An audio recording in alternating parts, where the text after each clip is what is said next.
Okay, say that again for me.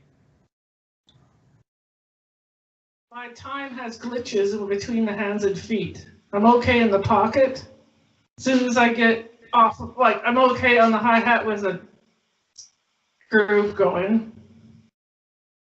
As soon as I move out, there's little glitches. You're gonna get a little, like, where there's, go linear. I know I just need to practice, but. Well. And double kicks, yeah. You sent me the video of you guys. That was you and Ken, I presume. Yeah. Yeah. He sounded. What a wonderful asset to have a partner who plays all those instruments. That's great. And that's why I wrote back. You should be doing more of this. You see, because it'll help you develop. You'll be able to listen back, and we can talk about it. There's a lot to learn from that video, right?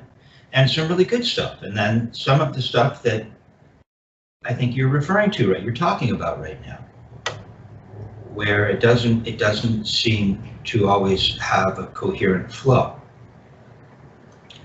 And really, that's why I think Dick Wilson would say, you know, you don't. It's corny to learn how to play by studying drum set. I mean, not that he didn't teach drum set, and of course we can learn a lot, but really he would talk about the fact that the gig is you find a teacher who knows how to play, and they can teach you how to play, and then you go to the drum set, and after you've gone out to a blues bar enough, you can actually start to get the feeling of what it's like to play a blues. If you want to play clave, you go to Cuba, and you romance their women and drink their spirits, and you immerse yourself in it. But so I found that out of many transcriptions, for instance, you know, and you should be doing it, we all have to pay these dues. I've got all my Vinnie transcriptions. I've got transcriptions of Dennis Chambers, of Garibaldi, it just goes on. Then every lesson that I took from a name in town, I take what they showed me, and I have it all logged and documented. And so doing that work is really important.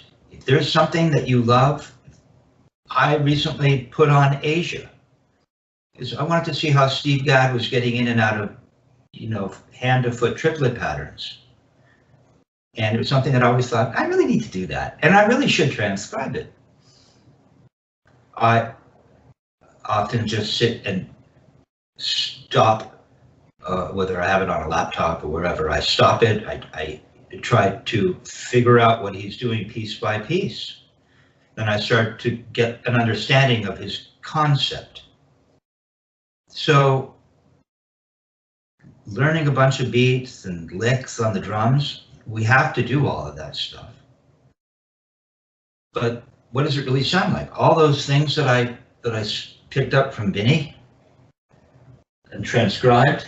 I loved his playing, for instance, with the double-digit IQ band, Dave Boroff at the Baked Potato.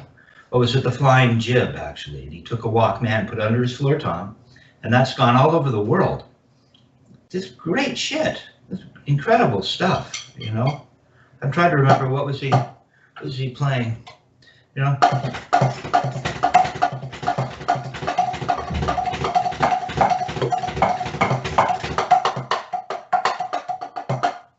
Playing stuff need triplet hand figures, right? Right. This.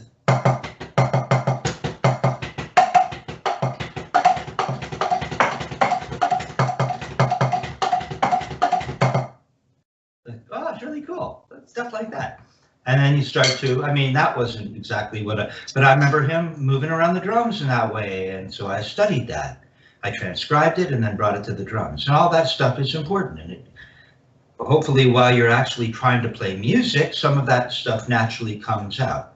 It's almost like some of those licks might be considered some form of, perhaps, I have to be careful with this, some kind of form of scales and arpeggios.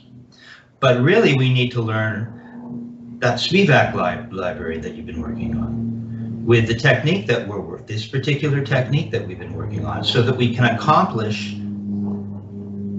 the ability to manifest what it is we're hearing on the drum set, right? I think that's what you're talking about. So we can just kind of hang out and talk about licks, or maybe we can get into some of the ideas that you're playing and some of the limitations that I can see you're experiencing because you haven't developed, for instance, and there's all kinds of things you can do, but first you want to develop the basic things. You know, I'm starting to try to play more of the rudiments on the drum set, you know, and working for years on how to play a long tone through roll strokes, doubles and roll strokes. So all that stuff starts to kind of naturally seep into your playing. So we have, right now, we have this video of you playing at your studio.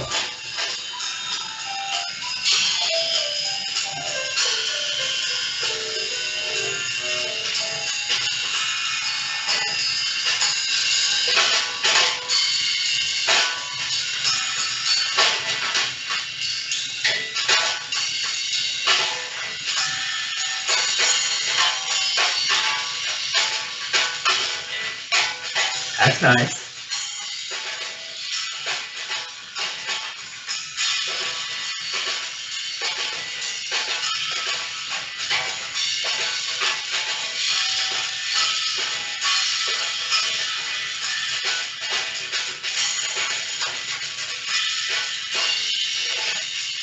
Okay, now it's getting a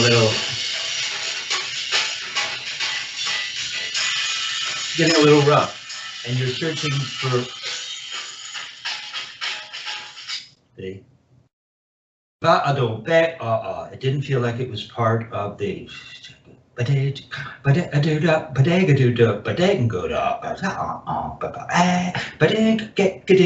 so first thing that you have to recognize, or you don't have to recognize it, but boy, was it helpful when Richard Martinez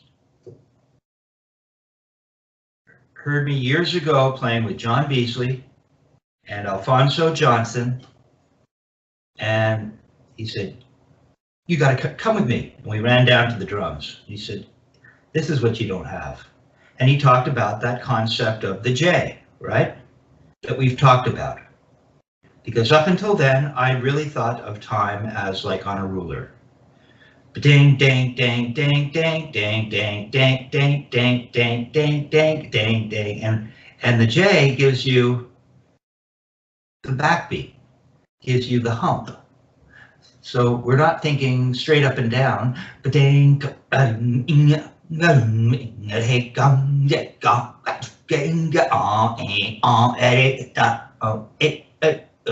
starts to sound like a polka if you think. We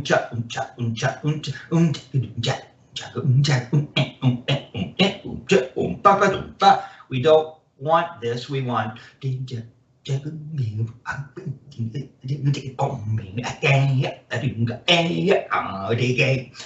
there's a different feeling. So we're looking for a certain kind of flow in terms of our concept. This flow also naturally harmonizes beautifully with this motion that we're making, right? We're learning to make this motion. So we always get this nice flow. We get this beautiful flow. So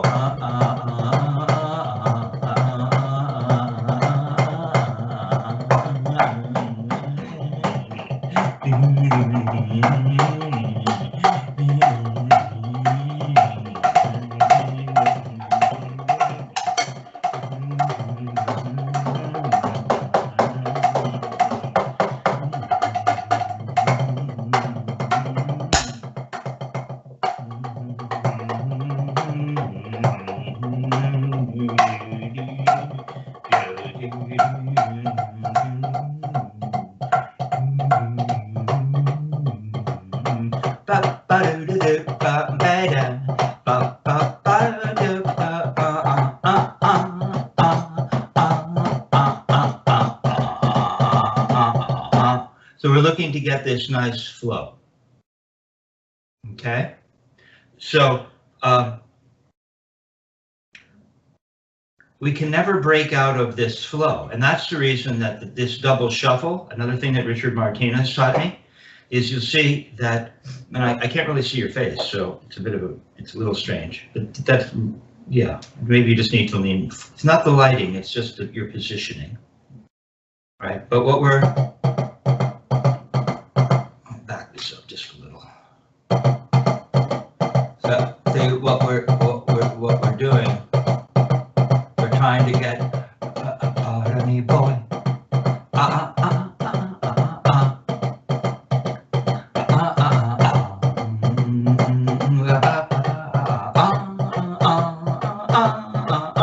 The melodies, and there's a down.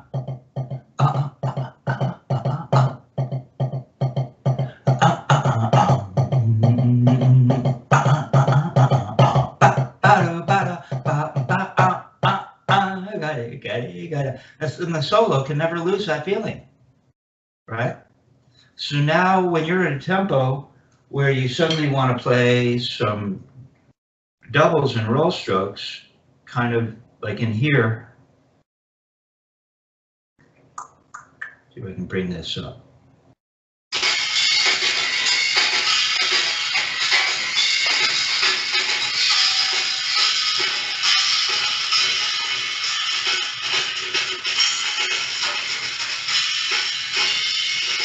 It's hard for you to double up at that speed. I don't know, where is it?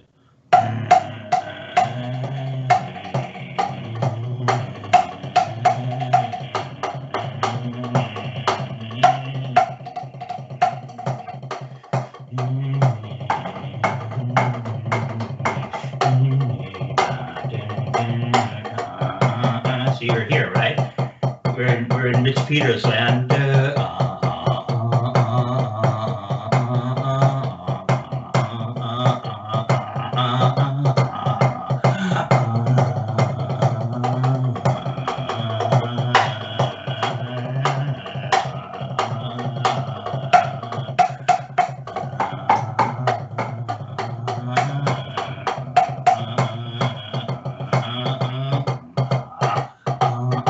We want to keep that flow, no matter what we're doing. So we have to find ways to be able to play the things that we hear so that we don't run into an impediment, right? That's why we're working on snare drum. So let's have you play. You were playing, before you play, I'm going to have you do something that Dick Wilson would do.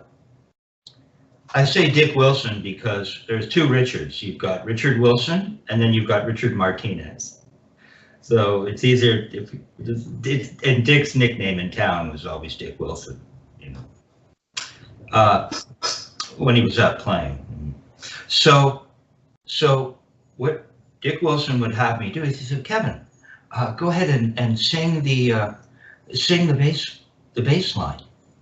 If you're playing jazz time, what is the kind of thing that the bass player plays? So can you sing that? He'd actually make you sing it.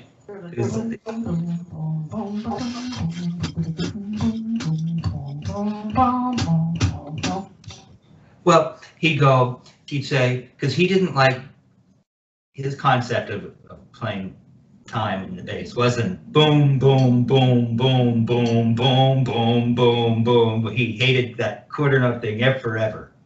Not that there's not a place for it. You know, I played with some killer bass players that are really into that old school, getting that mug to swing, right? Swinging like a mug. Right? But Dick would go,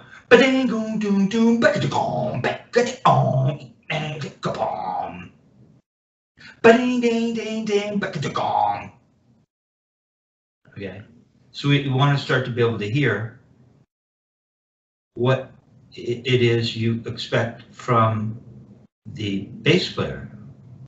And there's an intimate relationship going on, you know, on the bandstand, playing time together, being creative and finding a way not to interrupt the time, but finding ways to be contributive, because it's jazz, you know. So,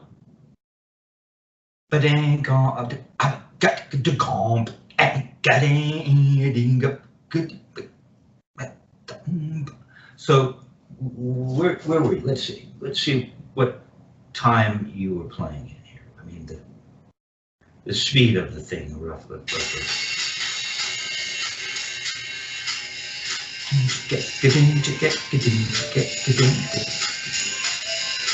I almost sounded like at that point it was in 3. I'm not sure. It was very free. So in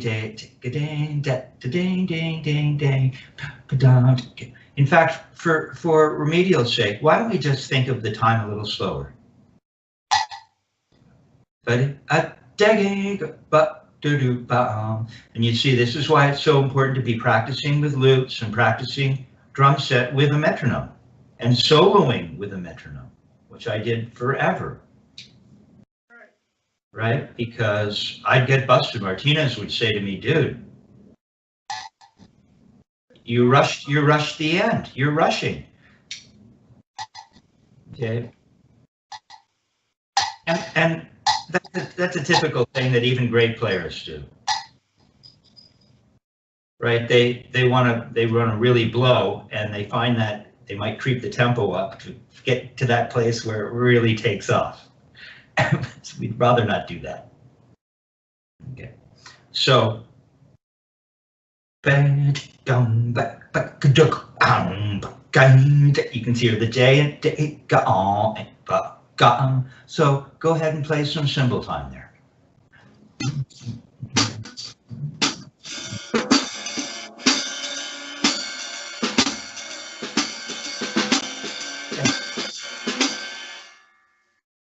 See? And that's what happens. We play by ear and we find a way to get something cool out. What we're doing with this technique is we're playing in a very specific way.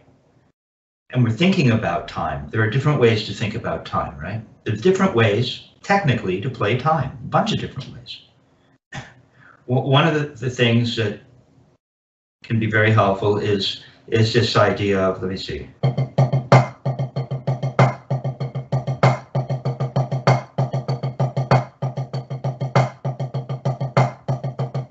See what I'm playing?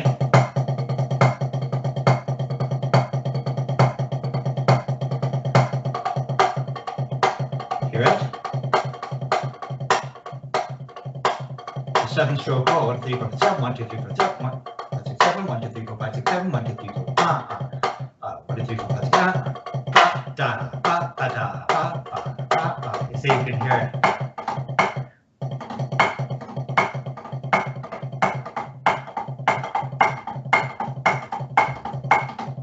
So we really want to know how to do this, right?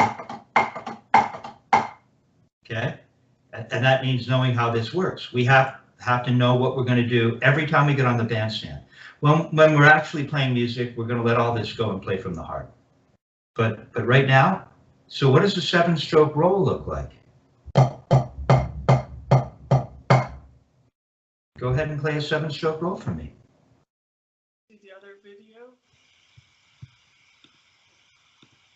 Sherry, can you hear me? I'm changing videos. Yeah. I don't know about that. In terms of keeping the flow going, I'm not sure to what extent. So I can't see you, Sherry. I can't see you. You see my face, but you see my drum. Oh, okay, there you are. Okay, so go ahead and play us. Oh, cool, how fun. Be nice if the thing was a little more seamless, but okay, so go ahead and play a 7-stroke roll for me. Go ahead, keep that going. We're playing one way, right?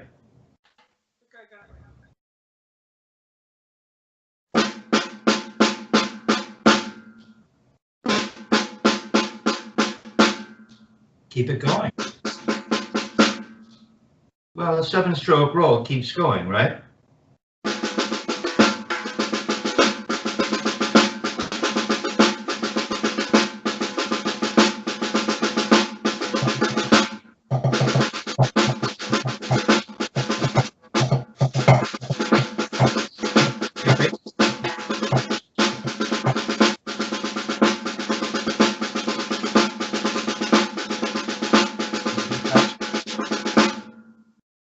faster?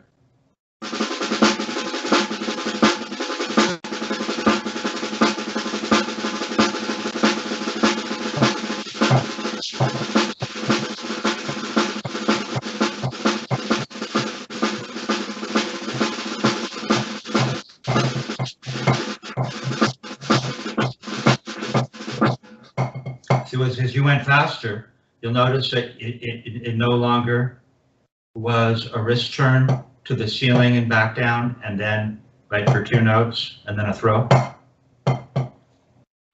Because we're really looking just to get this. The 2 little notes are just a bend forward. They're supposed to be more quiet. See, they're just this. They're just this.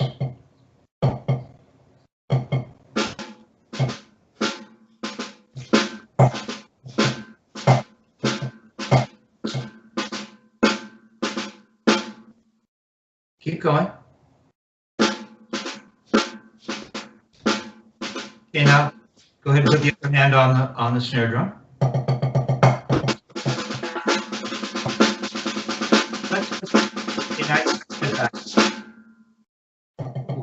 Can you get it to sound comfortable at this speed?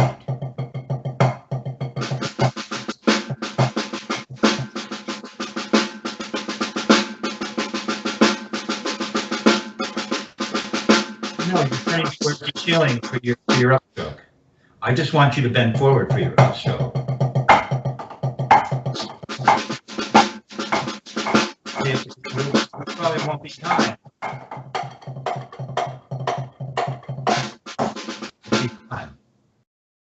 Okay, I want you to just play it at a slower speed and prove to me, really prove to yourself that you understand this motion. We want to keep the same motion and slowly be able to speed it up or slow it down. And it just should, the motion shouldn't change. It should go like this when it's slow.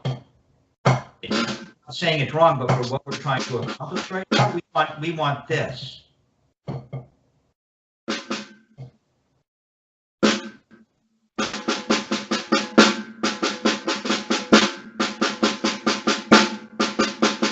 No, right? Just take the left away and give me two notes up and 1 note down.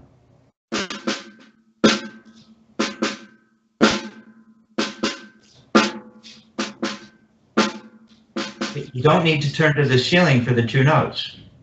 Just a little gentle bend forward, a little slight turn forward. There you go. Okay. Now go ahead and put that cymbal time in that way on the ride cymbal.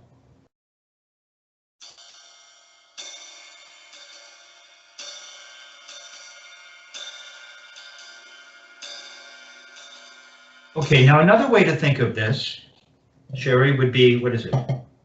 I always think of it as just 6-stroke roll. It's not. It's probably what, a paradiddle diddle. But if you're playing a 6-stroke roll,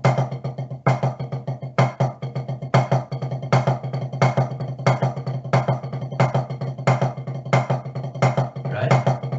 See, there's the same thing. You take that little rest that happens away, there, and you just go. You keep it going, and imagine it as triplets. Ding, ding, ding, ding, ding, ding,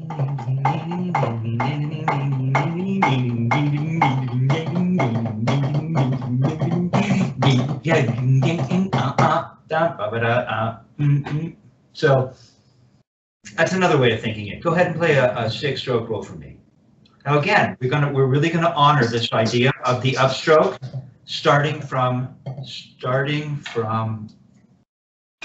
from parallel, not turning up to the ceiling, so that we have a particular motion that we can utilize as we slowly increase or decrease the speed. The motion shouldn't change. So even when it's slow, watch. You see, if you don't really have the ability to turn from here and get open, relaxed notes, then maybe you need to turn up to get enough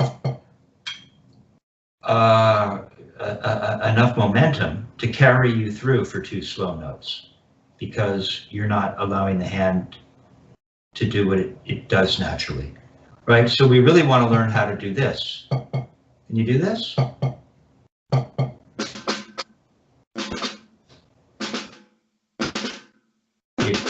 Can you do it slower? Watch. See, it's real fast. Better. You see, that's why, perhaps that's why you're turning to the ceiling first when it's slow. Sometimes playing something slowly is as hard as it is to play really fast. That's better. Okay, go ahead and play 6-stroke rolls. Da da da da da da da da da da da da da da da. No metronome. Just capture the speed you just utilized. Da da da da. Other hand. Put the other hand with it. No, you turn to the ceiling. It's just this.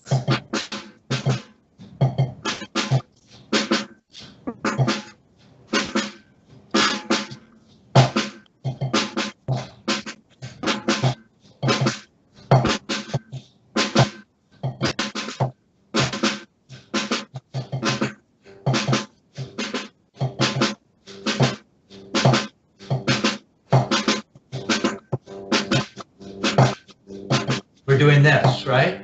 2 notes up, and then a little up.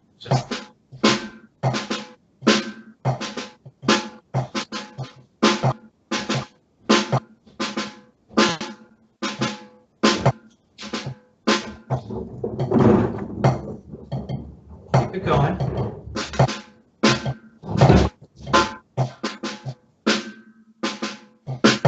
Go ahead and put the other hand with that.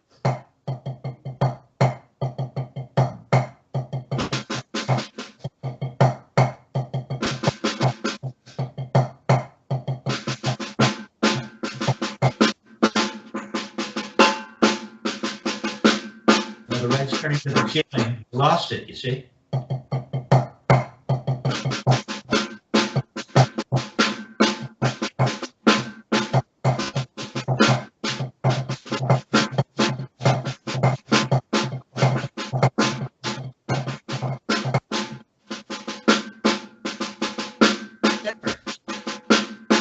Now lose the rest and turn it into triplets. Which rest? Just turn it into. Put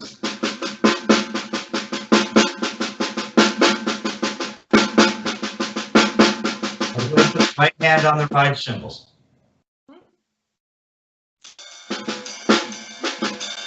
Maintain that motion. Really sure it. Go on, keep playing.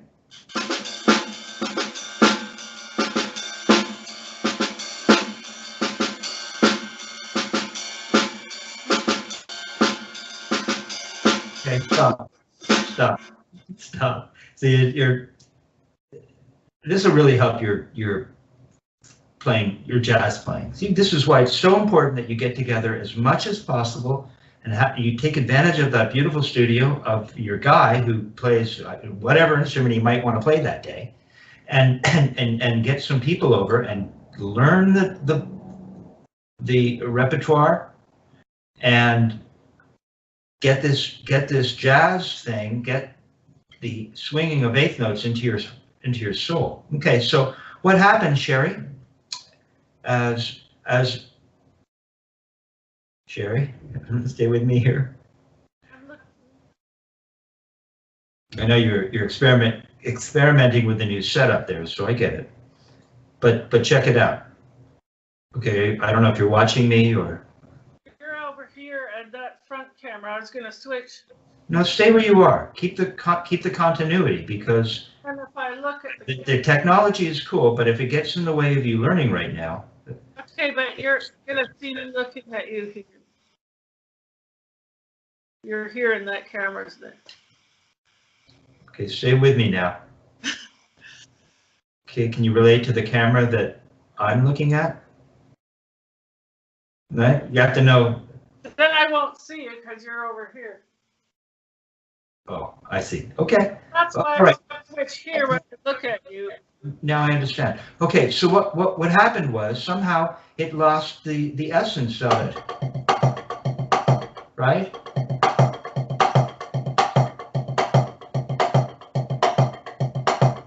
Because the left, watch, the left wasn't doing this. See, the left is supposed to sound like cymbal time as well, even if it's not on a cymbal, right? So, and this hand sounds like cymbal time, and we put them together, and we get that. But we really, and so what ended up happening is, so you can hear the cymbal time. But what ended up happening was you lost, all I heard was this.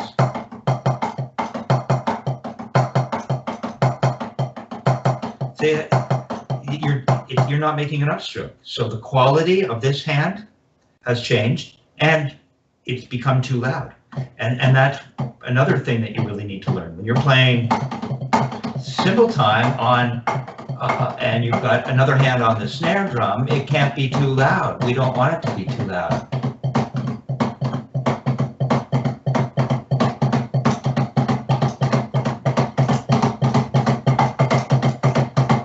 We don't want it to be loud so that it spoils this.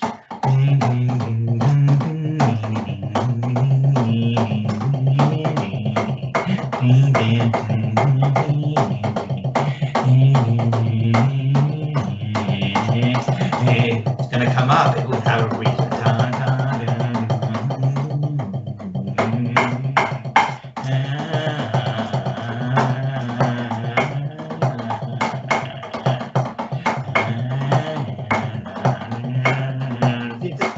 The quality of the motion doesn't change, even though now I'm in some other place, but it's dang, dang, dang, dang, dang, dang.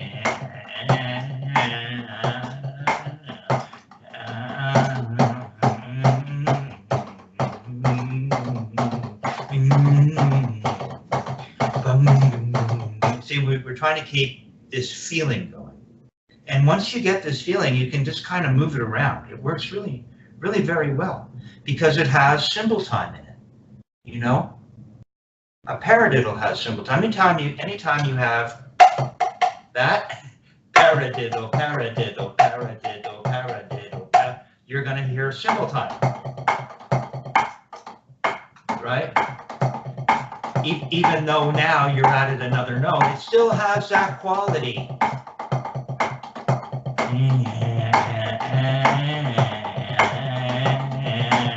Now I'm playing something else, right? But I have that two quiet notes somewhere within the pattern, and then a little accent. So it has this cymbal time quality.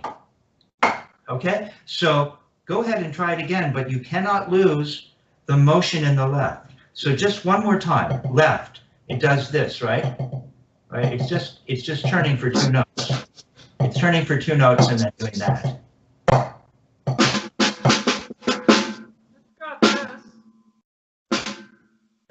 Go ahead, 6-stroke roll.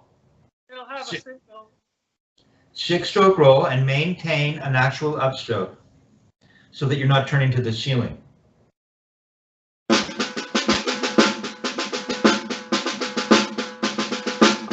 Where's your little throw in the left?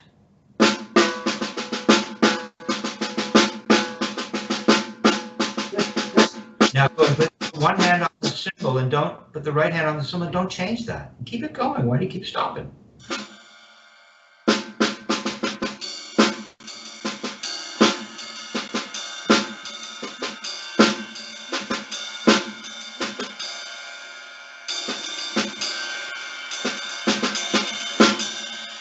There it is. It's not loud again.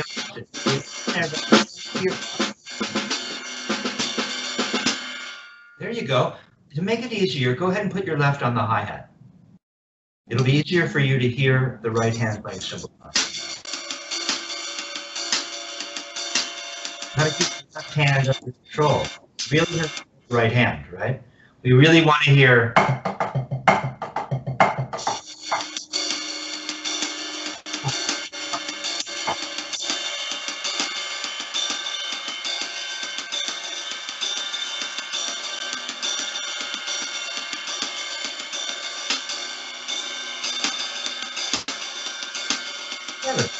Now go ahead and put the right hand on the floor, Tom, for every downstroke.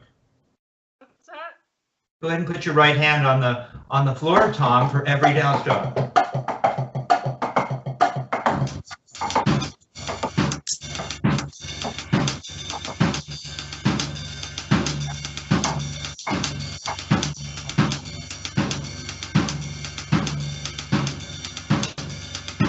I'll put it back to keep it on the slide cymbal. Let's see.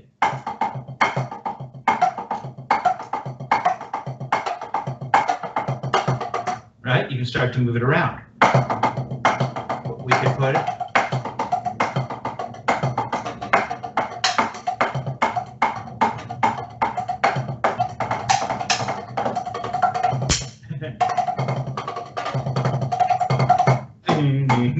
All right, so we're just learning to start to move things around. Right, we can go. We can put the doubles on. We can put the doubles on the floor tom.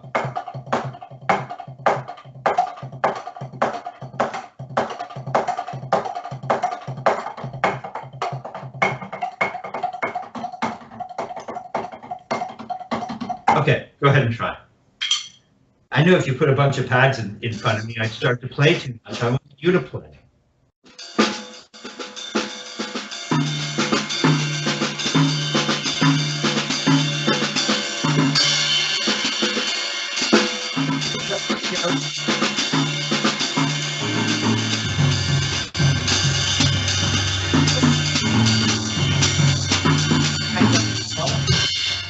Now you actually have a flow.